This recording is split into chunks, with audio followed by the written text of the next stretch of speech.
Hello friend, and welcome or welcome back. Today I want to talk about decluttering guilt. This is something that I struggled with deeply. When I started decluttering my home, I found at each point, beginning, middle, and end of a decluttering project, I would deal with some guilt, and it could be for different reasons, but I really had to work through it. It was kind of difficult, but coming out on the other side of it and having decluttered about 85% of our family stuff, I have some tips. I can help you. I also know that overwhelm is another huge thing that can stop us from decluttering. I have other videos on that, but today let's talk about guilt, the different ways that we can feel guilty and how we can overcome this obstacle and actually get stuff out of our house. Thanks for joining me today. Let's hop right in. Something that really helped me when I was working through my own decluttering guilt is realizing that just because an item has value for whatever reason does not mean that it's valuable to me. So whether you spent a lot of money on it, whether it was gifted to you, it's sentimental, you might need it in the future, whatever, just because it has value does not mean it's serving you and is therefore valuable in your life.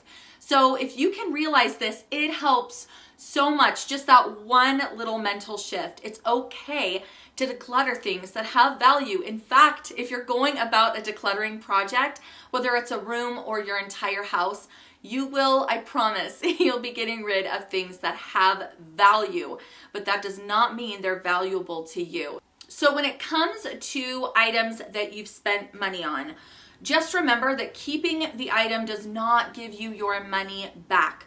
Also, don't get too hung up on selling every single item. I feel like this can really benefit us, especially if we're decluttering and getting rid of things so that we can actually make money. Maybe that's the whole goal. We're selling things. We're trying to get this stuff out of our house so we can make money. But I think this can, in the long run, really stall our progress and make it really, really slow. So set a limit and then don't sell anything that isn't worth less than that. So go ahead and sell things, but don't get too caught up on this and don't let it slow your progress. But just remember, just because you spent money on it does not mean you'll get your money back or you actually retain the value of the item just by keeping it. Gifts are so tricky. I have found myself feeling guilty over getting rid of gifts time and time again.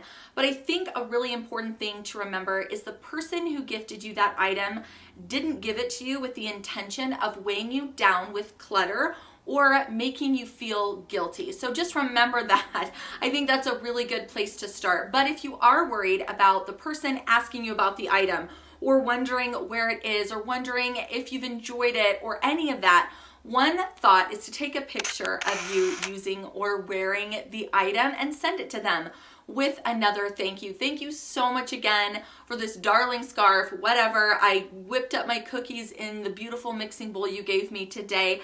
And even if it's something that you do tend to declutter, at least you can show that next level gratitude for the thoughtfulness behind the gift. And I think you will feel better about letting it go. Also, if that person's coming over, get the item out, set it out on the coffee table, have your kids playing with the item, wear the shirt, any of that I think can really help. And it will just make that person feel that their generosity was validated. Some people would say this is way, way too much. Like, just get rid of it. Just say the person wouldn't want me to feel guilty. I don't want clutter. I'm just gonna let it go. So this one, I would love your feedback on. What do you think? Do you think it's worth it to kind of stall your decluttering progress with this one item so that you can kind of make this next step of gratitude for the person? Or do you think, just get rid of it? Let me know. But I think if you are struggling with this, try a couple of those tricks. I might need it in the future. This is another one that is so hard. And I think potentially this is the one that gets most of us most often. I think I might need this. I might use it. Here's the thing. Did you use it in the last 3 months of your life, or are you going to use it in the next 3 months? Some people say 6 months. That's way too long. Maybe even I've said it. I changed my mind. Just go for 3 months. If you are trying to declutter your space, You've got to think in shorter terms than 6 months, especially if you have a lot to declutter. If you've used it in the last 3 months, or if you foresee yourself using it in the next 3, go ahead and keep it. But otherwise, no matter what it is, you can let go of it guilt-free, because someone else, whoever's going to pick up this donated item, will use it. And so it's not going to waste as long as you don't throw it in the garbage. If you are able to donate this item, then you can feel really, really good about the fact that someone else is going to get more use out of it than you are. If you can buy the item again for $20 or less, this is the Minimal Moms tip and I love it. Go ahead and let it go. $20, I mean, that's a bummer. I have had to rebuy a couple of things that I decluttered, but what I gained in decluttering my home was so much more worth, $40 or whatever I've spent having to buy back a couple of items. So you have to think of it that way. Also, can you borrow it? Is it something that you can grab from a neighbor or a family member? It is in perfectly good condition. This is another one that can really trip us up. This goes totally back to what I was talking about earlier. Just because an item has value or is in great or perfect condition does not mean it's valuable and does not mean it's serving you. So go ahead and just let it go. Say, dang, I really am bummed out that I had to, get rid of this really perfectly good mattress or this beautiful end table or whatever. These, 4 extra, I keep thinking in mixing bowls, but 4 extra mixing bowls are so beautiful. They're in perfect condition. You can also regift them. Some of you might be mortified, but I love this. Do you host a bunko night? Do you have anything where you do a gift swap? Anything like this, I think you can regift an item, especially if you accompany it with something new. So if you've got something in perfectly good condition, let's say you get a beautiful cookbook, new, to go with your beautiful mixing bowl and a brand new mixing spoon. That's a lovely gift for somebody. So try and think of ways that you can also re-gift these items that are in perfectly good condition. But only do this if you know of somebody right now that you can give it to. We're having some lighting issues today. When we're talking about sentimental items, these are so tough, but I don't think that our family members and our friends intend for us to keep everything in order to honor and remember them. So I have actually, let me go get it. My grandmother passed away when I was a teenager, and I inherited this beautiful china doll from her. And this is special to me because I would hold her whenever I went to her house as a little girl. And instead of keeping her stored away in a box, which I did for several years because I didn't want her to get broken or ruined, damaged, I realized that she wasn't serving me, even though I was trying to preserve her, keep her safe. So I took her out of the box and I display her now in my daughter's room every single day. And it's a beautiful way for me to remember and honor my grandmother. And it's one item, it's one thing. I don't need bins and bins full of her stuff to remember her. I just need one or a few items, and I think this is the main thing, that we can actually use that are going to remind us of that person on a regular basis. So choose your favorite things, your favorite memories, and go from there.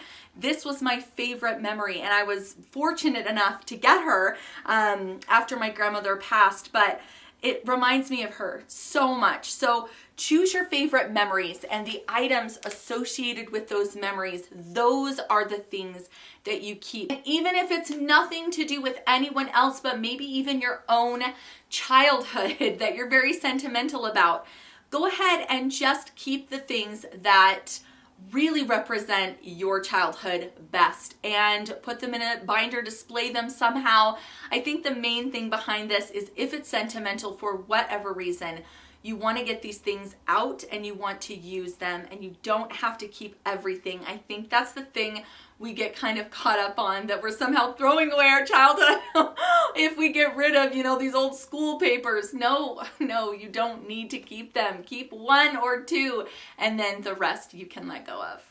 Another thing that you can think of when it comes to decluttering your space is when you come to an item and you're feeling kind of guilty about letting it go for whatever reason, ask yourself, am I willing to pick this item up off the floor at least 10 more times?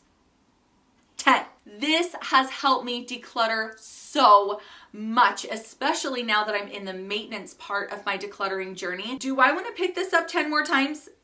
No, that sounds really frustrating and really aggravating. And if it belongs to my kid and it keeps ending up on the floor 10 times, they obviously don't care that much about it. So warn your child, say you can keep what you can take care of responsibly, and anything that gets left out consistently, I think is fair game. That might be harsh, but that's the way I do it. So just ask yourself that when you come to a little roadblock and you start feeling guilty or wondering if you should keep the item. All right, if all else fails, set a timer for 10 to 15 minutes, grab a black garbage bag. That is so important because you can't see through it and you can't go back rummaging because something is peeking through the bag and you feel guilty that you put it in the bag.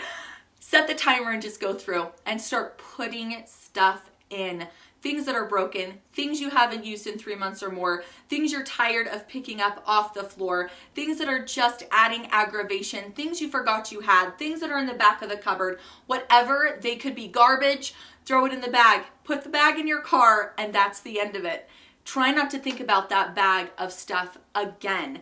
This is your permission to declutter, the permission you're giving yourself to declutter guilt-free. Everyone deserves to be able to declutter guilt-free. I hope today's video gave you some ideas of ways you can move past this guilt. And again, let us know in a comment if you have more suggestions. Please subscribe on your way out. I'd love to have you. I will catch you in the next one. Happy decluttering. Bye.